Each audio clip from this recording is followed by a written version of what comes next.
This weekend marks the 75th anniversary of the end to World War II victory over Japan, known as VJ Day. A Nampa man has spent a good portion of his adult life trying to find closure for something his father found at the end of the war.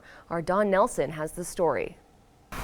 The year was 1945. The place, the Philippines. This is my dad there. Ed Ricola's father, Arvo, was on patrol when he came across several dead Japanese soldiers. June 12th of 45. One of those soldiers, Arvo assumed was a young boy because of his size.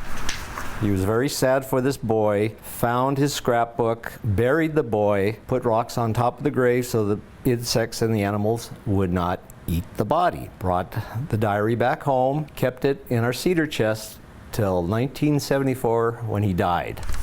End of story, right? Not even close. Because as Ed found out later, that young boy was a man of small stature. Suzuki ran out of paper, so he put all his horse racing information on the back. So now Ed has to do the right thing. Somehow get this diary back to family members in Japan. But how? Through diplomatic channels, he sent copies to Japanese officials who said, "We'll get back to you." 1 year later, I get a letter from the Consulate General. We have found the family. Unfortunately, according to the Japanese government, the family wanted no media coverage at all. Could the government just take care of it? I said no. So the Japanese Lieutenant Colonel went to the Consulate General and says, "I want to help this man." They shut him down. He said, "You have to send it back through government officials with no media attention."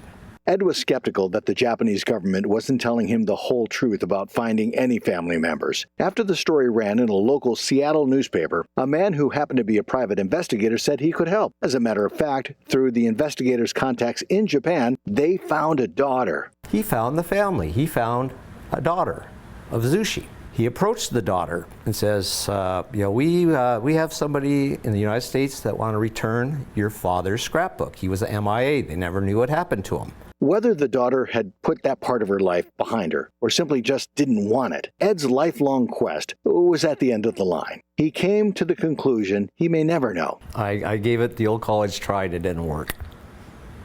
But at least I tried. Like they say, even if you finish last, you still finished. My dad used to say that.